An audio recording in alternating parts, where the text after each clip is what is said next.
Olá, aqui é o William Penteado do canal NutriSide. E hoje eu irei comentar um pouco sobre o resveratrol e sua relação com o Alzheimer. Aqui de início já tem alguns alimentos ricos em resveratrol, o vinho tinto e o chocolate. Eu também indicaria a romã como uma boa fonte de resveratrol. Mas primeiro vamos responder a seguinte pergunta: o que é o resveratrol? Bem, basicamente ele é um polifenol, uma substância presente em alguns tipos de vegetais, que é responsável por diminuir os danos ao corpo. Entre essas partes do corpo está o nosso cérebro, incluindo interfere de uma maneira positiva com os casos de Alzheimer. Em um estudo, esse foi o primeiro estudo feito e publicado, o primeiro estudo feito pelo Dr. Scott Turner e publicado na revista Neurology, sendo que eles levaram em consideração 119 pessoas que receberam 1 grama por dia, divididos em 2 doses durante esse dia. Lembrando, 1 grama, não 1 grama. 1 grama é algo diferente, mas só chamando um pouco a atenção.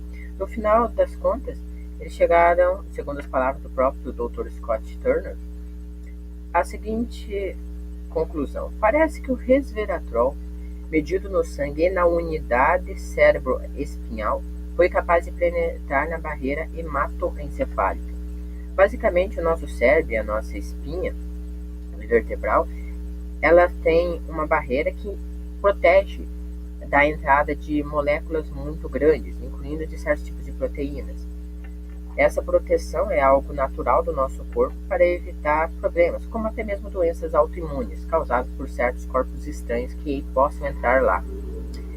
E fora o fato de que essa barreira hematoencefálica, quando a substância ela ultrapassa ela, faz com que o efeito dela seja muito mais profundo no nosso cérebro. Tem certas substâncias que não agem tão bem e tão profundamente no cérebro ou na coluna espinhal. E constatou-se no final que houve uma redução da beta-40, ou, se você preferir, a proteína beta-amiloide 40. Essas proteínas, elas são responsáveis por atrapalhar a comunicação entre os neurônios, incluindo gerar inflamações.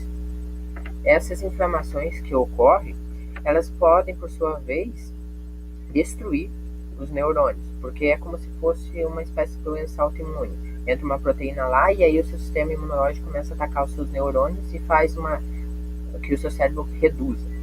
Dessa forma, gerando Alzheimer, incluindo uma das características do Alzheimer mais avançado é a redução do número de neurônios. E não só a beta-amiloide 40 ou a beta-40, mas também a beta-42. 2 tipos de proteínas que são nocivas quando presentes no cérebro. O segundo estudo constatou uma relação anti-inflamatória do resveratrol.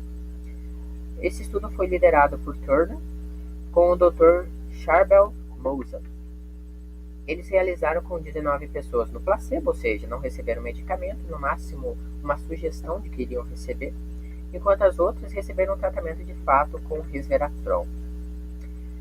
Dessa maneira, eles deram uma alta dose, para você ter uma noção, equivalia a 1000 miligramas ou 1 grama, que é o equivalente a mais ou menos 1000 garrafas de vinho tinto por dia, que é uma quantidade absurda, tanto que alguns pacientes até tiveram alguns problemas, como dores de barriga, diarreia, alguns emagreceram demais, outros engordaram muito, como uma reação, mas isso foi a minoria. E agora eu vou ler um pouco das citações deles e vou explicar. Isso é bastante significativo, pois o MMP9, que seria a metaloproteinase 9, matriz, que é a iniciação MMP9, é reduzida quando a sirtuína 1, uma das proteínas associadas à restrição calórica. Essa daqui, ou a SIRT1, ela também é responsável por aumentar a sua imunidade, a sua resistência.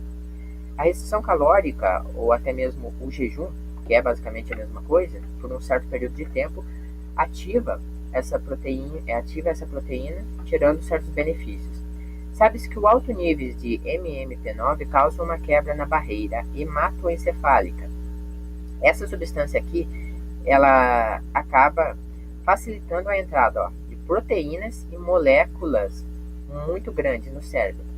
Essas moléculas, essas proteínas, quando entram, geram aquele problema de criar uma inflamação e essa inflamação levar ao Alzheimer. Basicamente, uma inflamação que leva à destruição de neurônios. Essa é uma das causas do Alzheimer e o resveratrol ele combate. Benefícios mitocondriais causados pelo resveratrol. Segundo o jornal Nature, em uma pesquisa feita com ratos, constatou que esses ratos tiveram um aumento da saúde física, maior resistência, eles tiveram maior energia e também maior perda de peso. A constatação final era que o uso do resveratrol era bom no tratamento da obesidade e do envelhecimento precoce desses ratinhos. Outro estudo, eu vou deixar esse outro estudo na descrição, indicando o slide específico, constatou que houve um aumento, uma ativação do SIRT1 e PGC1 alfa, que seriam genes relacionados à longevidade, principalmente o SIRT1. Ele faz com que as células elas fiquem mais alertas, que o sistema imunológico aumente. E essas duas substâncias, elas são responsáveis também pelo aumento mitocondrial. Ou seja, a mitocôndria é como se fosse um motor dentro das células, ou vários pequenos motores dentro das células, que são responsáveis por cerca de 90% da produção de energia do nosso corpo, das nossas células. E isso houve um aumento considerável. Prosseguindo, as melhores fontes de resveratrol aqui indicam os vinhos, o vinho tinto, sobretudo o vinho tinto orgânico, pois os que não são orgânicos, eles têm alguns herbicidas que podem levar a certos problemas, como câncer, entre outros danos específicos. Afinal, é uma fruta bastante doce e acaba atraindo vários insetos, faz com que muitos usem herbicidas. Em relação ao cérebro, eu não recomendo tanto, por causa que o vinho ele tem o resveratrol, só que ele também tem o álcool. E o álcool, ele causa danos no cérebro, ele sobrecarrega o seu cérebro, sobrecarrega outros órgãos, incluindo o fígado. Se lembre que existe a esteatose hepática alcoólica, que seria uma espécie de gordura no fígado, ou sobrecarga do fígado, causada pelo álcool. Incluindo isso pode se desenvolver no caso de cirrose hepática, que daí pode levar você à cirurgia e ter que tirar o seu fígado fora. O chocolate, uso 100%, ou seja, sem o chocolate amargo, sem adição de açúcar, e esse chocolate também é mais difícil de dissolver em água. O mirtilo é uma excelente fonte, por causa que o mirtilo, além de ter bastante resveratrol, ele tem uma quantidade bem mais reduzida de frutose, tanto que ele não é tão doce. A frutose, ela, para você ter uma noção, ela sobrecarrega apenas o fígado.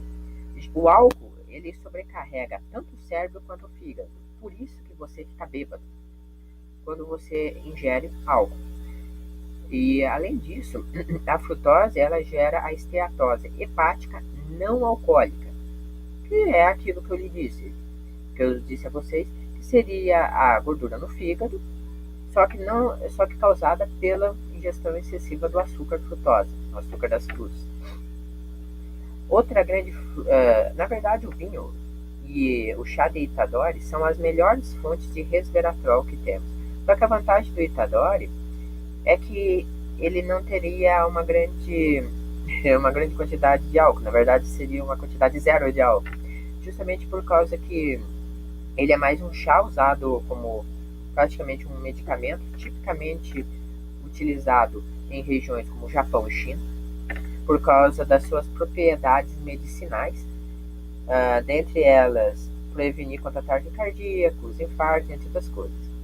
Fermentados usando açúcar de uva é também excelente, pois você retira o pior do suco de uva, que seria a frutose, e mantém as propriedades boas, o resveratrol. Recomendo alimentos fermentados, sobretudo com kefir. Aqui as minhas conclusões. Bem, se você não for fazer jejum, de fato o melhor é usar o resveratrol. Por hoje é só.